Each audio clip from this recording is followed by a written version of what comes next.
Good afternoon and welcome to Just Jocelyn.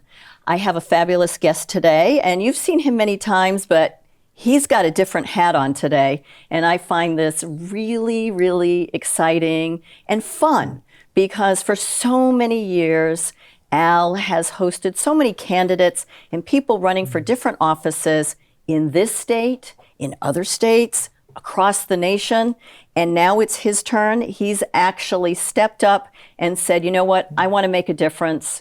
I want to make sure the law is followed.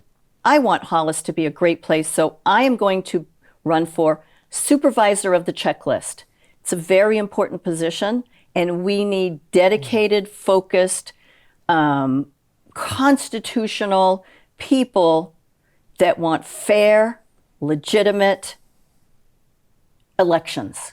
We want to make sure that our voters checklist is precise. It is pristine. And you can't laugh and you can't joke about it. If somebody's passed away, they need to be removed from the list, never to be put back on. If you have moved out of the city or town, you need to be removed immediately. And we all need to participate in this, and there doesn't need to be name calling. It's a hard job. They volunteer. We've got ballot clerks. I volunteer. We've got all sorts of people that volunteer, but the bottom line is this is about patriotism, civics, honesty, and doing the right thing, and not looking the other way, and not calling names and making fun of people. You need to stand behind these people. You need to do your research. And I stand 1,000% behind Al Fulchino. Welcome to my show. Thank you very much. much. And thank you for running. Pretty much with everything you said, I could just leave because you pretty much nailed it. Well, I set the foundation for you, so now you you can. Right. It is a non-attention seeking position. Mm-hmm. It's very basic. It's somewhat mundane. But it's just like the four legs holding this table. You have to have it in order to be able to utilize this desktop here. Mm-hmm. I never would have guessed I would be doing this. I have way better things in my mind that I think I should be doing. But with what I've seen over the last 2 or 3 years, I can't turn my back. Mm-hmm. And win or lose, I have to run just to make people aware that in our town, for no reason at all, we were posting no meeting minutes. You couldn't find any data. And it just doesn't jive with common sense. That's really what puzzled us. Every other board we have in town is above board. They post their meeting minutes. For whatever it is. For whatever reason, we had no meeting minutes. I was just going to ask you, how is that even possible? You know what? I mean, did they not know how to take notes? Does somebody not know how to type it on a computer? So bizarre. Well, we only wanted to see the meeting minutes because the numbers didn't look right. Mm-hmm. And it's not doesn't look right that it favors this candidate or that candidate. There were too many people, obviously, on our voter rolls. It's an impossibility. It's just blatant. So when you look at it, you say, okay, let's not make a big scene here. Let's just look and see, maybe we're making a mistake. Mm-hmm. Maybe our math So we'll quietly look at it and make sure. Yeah, exactly. So, and it's funny because I was on your show 2 months ago, I think, and we discussed how we reached out to them and said, can we just see the meeting minutes? And we were met with the most bizarre replies. Going on vacation. Well, remember, there's 3 of you, so not all on vacation. What about the other 2? And we'll give you bullet points. No, just show us the minutes. If I want to see the Ag Committee minutes, if I want to see the Farley Building, the Select Board minutes, it's all right there. And you can see what was discussed up and down the line. We couldn't find them. They weren't housed at the town clerk's office like they're supposed to be. They were not posted online. And then they literally couldn't give us anything in writing. You're supposed to give it to you according to law, which we weren't even seeking to hold them to the 5 days. Right, you were just nicely asking, can I see this, please? So 3 weeks go by, the Secretary of State's office gets involved, several more weeks go by, 8 weeks into this whole thing, we finally get a bunch of stuff, and as I've said before, they gave us some information that made no sense at all. They redacted their signatures, and just one bizarre episode after another. And every time you questioned people in the community, several, especially the more established people, that are like, why are you saying this? Why are you doing this? Why are you being critical of them? And it's like, no, actually, we're not. They're criticizing us. We're just trying to look at the numbers. And of course, as I've explained before, we went from 7,700 people on our voter rolls. December 2023 is the last numbers I have memorized, was 6,006. So we took off 1,700 names. That's an incredible number. That's a huge amount of names. Yeah. And moved. Exactly. Yeah. Died. Yeah, sure. Whatever the criteria is, they just vanished. They're just off the list. The state took them off. We showed the checklist folks a list of 509 names that Avon can get.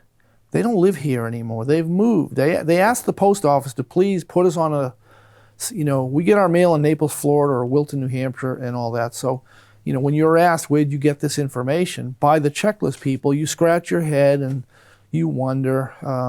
But anyways, it's just been very bizarre. So I decided, you know what? Win or lose is not the point. The point is to keep talking about it, because every time we talk about it, we advance, we raise awareness. Yeah. And that's the biggest question I have gotten is, what is the supervisor of the checklist? They see the signs we have around town. I've got a lot of wonderful supporters who helped me put a bunch of signs up, sent a mailer out, and we just try to highlight everything. Everybody should at least know what the heck's going on. This doesn't change whether you're going to vote for candidate A, B, C, or D. Right. That's a whole separate issue. So explain to the audience, what does the supervisor of the checklist do? In a nutshell, they keep an up-to-date list of people who are eligible to vote on the list. So when those people go to an election, they can go check in under their name, say their name is Carr or Williams. They go to their lane and they present the credentials that they're supposed to present, and then they go vote. That's it. And even in a worst case scenario, if they were taken off the list or they just moved to town, I've been a greeter. I'm supposed to tell people when they come in, please have your ID ready. These are the requirements that the town administrator gives me. And then, okay, your last name, I don't have to say their last name, but I just say everything is alphabetized. Just go to your lane, you'll fill in, and you go vote. If you don't have ID, you've just moved to town, whatever else, then you go to the supervisor of the checklist table, you fill out some paperwork, and then you go vote.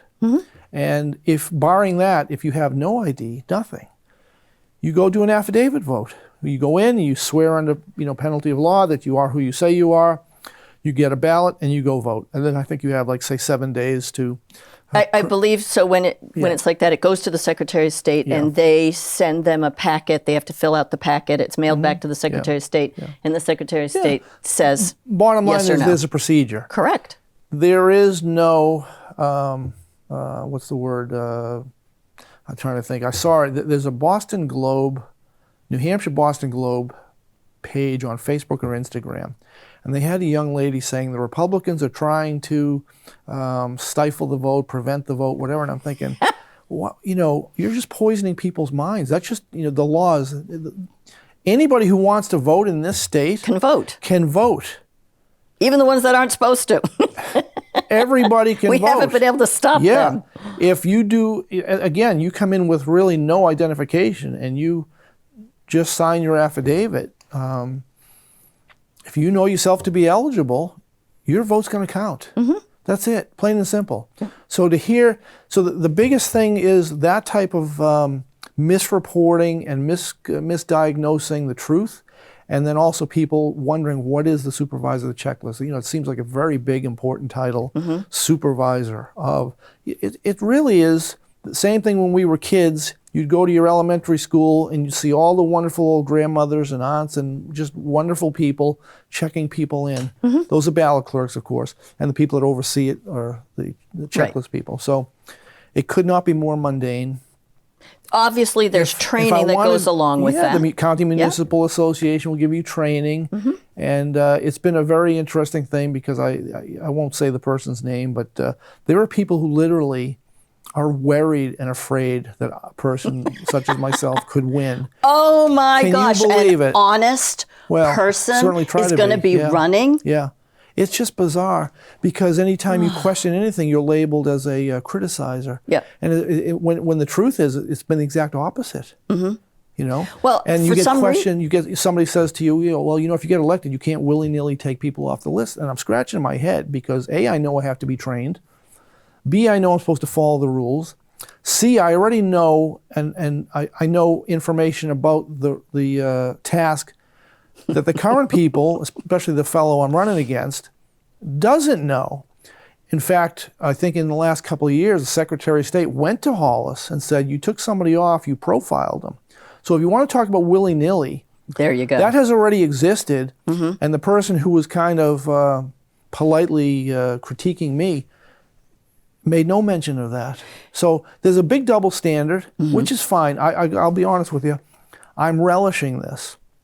I love the criticism. I love the antagonism. I love the attacks because I learn from it the whole time. And if you can criticize me in a good way, I better suck it up and just learn myself. But if you're going to try to tell me something, criticize me when I know better than you, game over. Yep. I'll politely talk to you, but at some point, I drop the hammer right back on you. And the guy I'm running against, it just worked out this way. He literally told us that the board refrains from sending out 30-day letters, which is their job, in the year or two leading up to the state purge. And at that point, my chin just wanted to hit the floor. How can you be saying this in public and in front of witnesses? First of all, the state's criteria that happens every 10 years is different than what your job is. So if you refrain from doing it, the state is not mopping up for you. Correct. The state is doing their thing. And speaking of state purge, we went and testified. We put a bill, my friend Raul Blanchet and Tony Stanisi and I went up. We went through Kevin Avard at the state Senator. And the proposal was to take the state purge, Bill 490, which just passed committee, I think, yesterday by a voice vote. And it takes the state purge from 10 years. We were asking for 2, but this is how politics work. 5. You have to, people have to build a consensus. Their consensus was 5 years. Okay. So that's not bad. It's a good portion of the way we want to go. We understand that the House of Representatives in the state push something for 4 years, so they'll go to committee and they'll talk about things. But it was really a remarkable thing. We made our case. Right out of the gate, they were talking 5 years, and there was a representative from the Secretary of State's office, Erin Hennessy, I think was her name, and she right out of the gate we're ready to go 6 years. So right out of the gate, we're feeling, okay, that's halfway to what we want. So something is better than nothing. But State Senator Murphy asked her, he says, I watched in one of my races somebody vote in the precinct that I knew had moved out. So I politely went and said, why are you voting here? And the lady said, it's where I've been going all these years. We're New Hampshire, we're small, we're cordial, and we don't cut people off at the knees. We kind of just, right, that's not supposed to happen, but we don't beat people up. So he asked Hennessy if it's possible to be registered in 2 different precincts. And she literally said, if I alter my name slightly, and she wasn't trying to be malicious, she says, yes, she says, I could be Erin Hennessy in this one and then a slight different variation of my name in the next one, so it is possible. So, again, if we could go back in the 50s and 60s and 70s maybe, most of it's not going to matter. But in today's day and age where everybody is accusing everybody of everything, we need to go the extra mile to eliminate all the little teeny things that we used to just kind of let slide. Right. So my job is to run, for better or worse, I have several friends that are supervisors of the checklist, and, they're busy once a year. Very busy once a year. Well, depending on which year and how many, when you've got a primary stuff. Like this year, they had the presidential primary in January, and then they've got the town election in the next couple of months. And then we've got another state primary, which is a federal primary, everybody. It's still a federal primary because it's for Congress and Senate. And then we have the actual general election. So this year, we have 4 elections. So this is an insane year. The checklist people deserve a pat on the back. there's no accolades. It's a lot of stuff and squinting your eyes and make sure you did stuff right and hoping you did everything right, and no glory, so to speak, except when you just privately, you did some service for the community. Well, I know, I get asked, I do the early morning. I do 4 or 5 hour shift right off the bat. I start at 6 in the morning. I do the early shift because I'm a morning person. And it is a thankless job. Yeah. For the most part, people are quite polite. Yes. But, if they don't come with their ID ready, can I see your license? And, they fiddle and this, and there's a line. So they need to be ready, but it's not the end of the world. Right, right. And, you look at it and can you tell me your address? And I've got to verify it, Yeah. Make sure it's coming out of your mouth. That's what it says you need to do. Right, yeah. And people get offended by that, and then you hand it back. You've got your ruler, and you're checking this, and you're checking that, and literally you are squinting, and in the lights, your eyes get very tired. So we're very careful. We make sure that we brake, and we use rulers so that we don't make mistakes. And you give the license back, and to the ladies, I'm like, put it back in your wallet. Because they tend to put it in their pocket, and then they come back going, oh my God, I lost it. I'm like, nope, put it in your wallet. Same with the guys. Yeah. And then I'll give them the ballot and say, go into the secure area and vote over there. And but there are some people that in this past presidential primary that they literally were vitriolic. And, I hope Trump dies. Yeah. And you're just sitting there unsolicited, never said a word, and somebody says that to you. And you're like, have a nice day. Or somebody, is just all pissed off. And it really can ruin your day. And you try to feel, compassion for that person. But in the end, it's like, could you just zip it? Just do your civic duty, get in, get out, smile, don't smile, but zip it. If you have nothing, would your grandmother say, if you have nothing nice to say, say nothing at all? And it happens on both sides, because then you also get some of the, the Republican or Trump people, saying stuff about Biden, and that's really not what the checklist people want to deal with. No, we're supposed to be neutral. Yeah, exactly. And they're trying to be those four legs under this table, so everybody can come to the table, cast the vote, whether it's a write-in or for the Democrats on the left, the Republicans on the right, the people in the middle. The checklist people, town moderators, ballot clerks, they just want to hold the table up and give you the ability to carry out your constitutional right. That's all they want to do. Yep.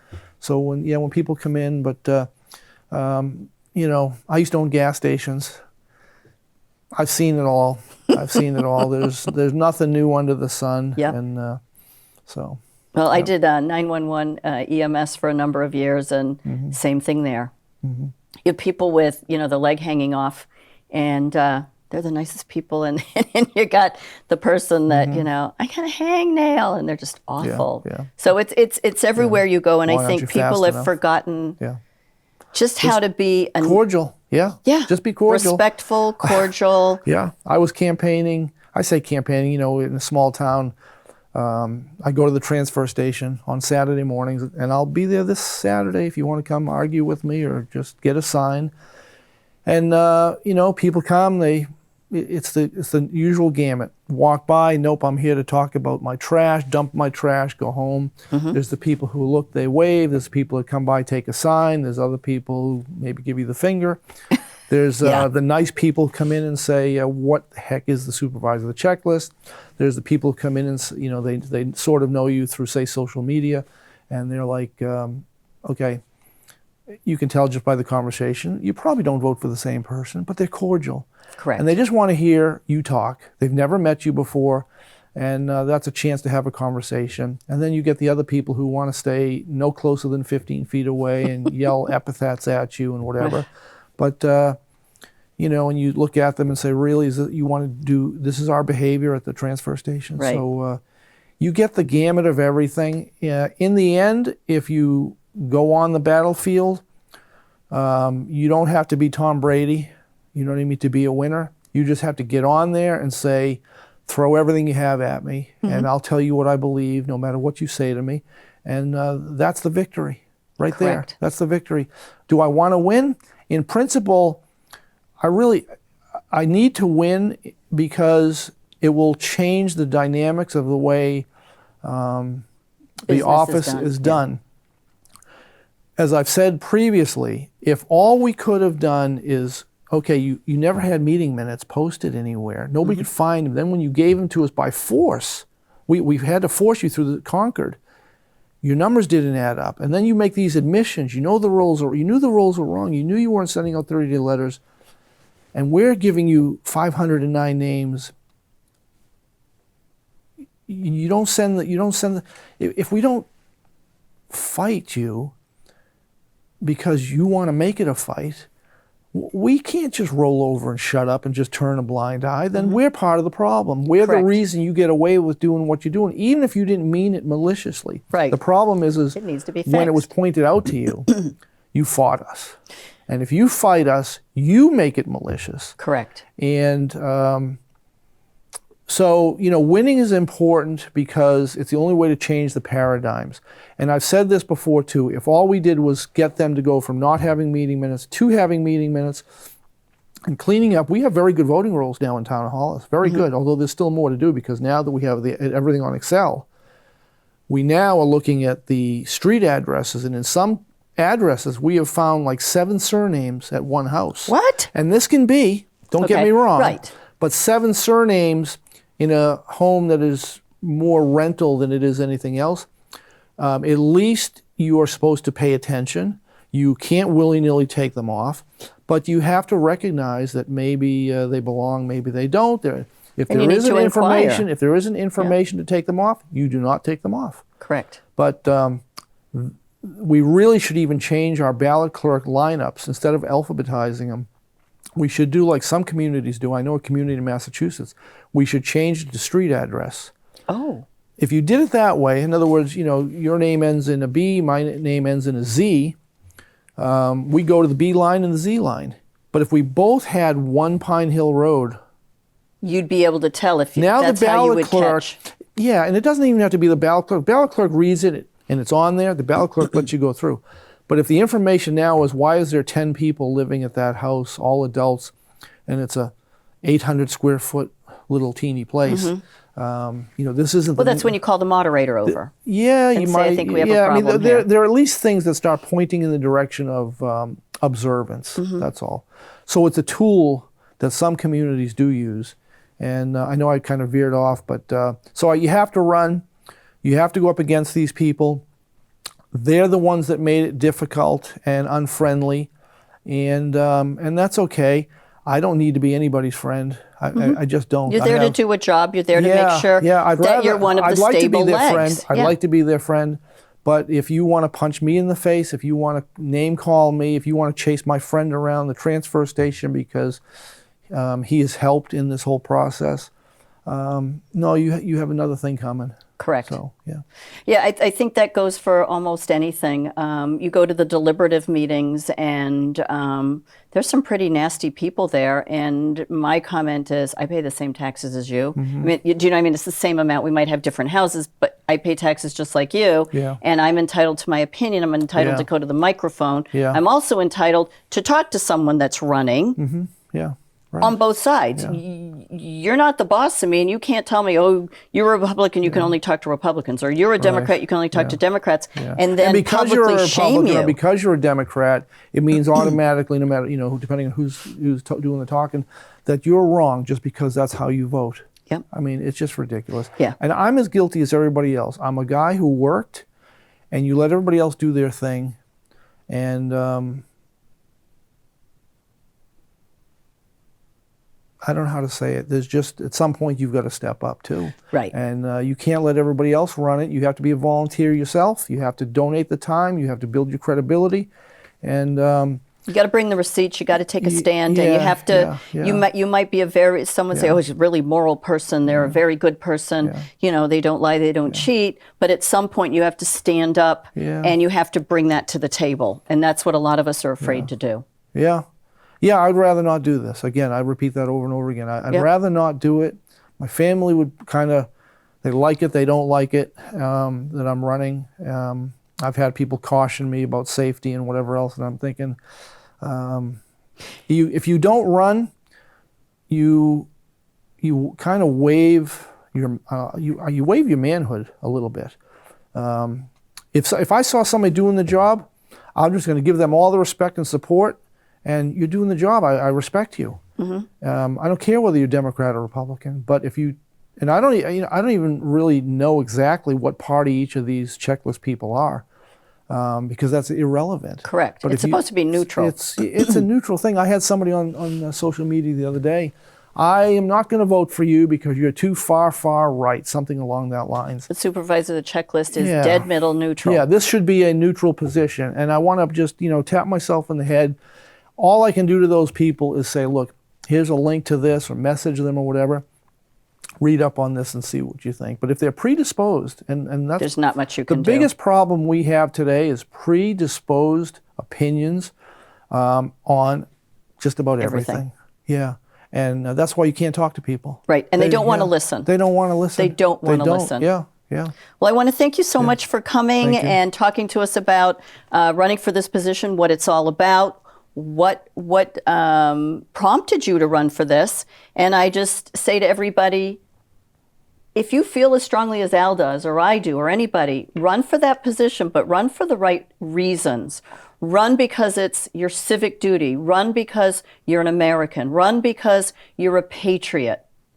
And if the position is neutral, then you stay neutral, and you do it for the betterment of everybody, not what you believe or what you're, what you want to happen. Yeah. Then you're the problem. You're exactly what you're going to complain about. So you got to be just like you said. I love it. Yeah. So, Al Fulchino, check him out, supervisor of the checklist in Hollis. And when is the voting day in Hollis? March 12th. March 12th. That's Lawrence a Tuesday. Barn. Yeah, Lawrence Barn. Yep. At Lawrence Pond. So make sure you're there. Maybe I'll be there and I'll see what you guys are doing. Have a great day, and we'll see you next time.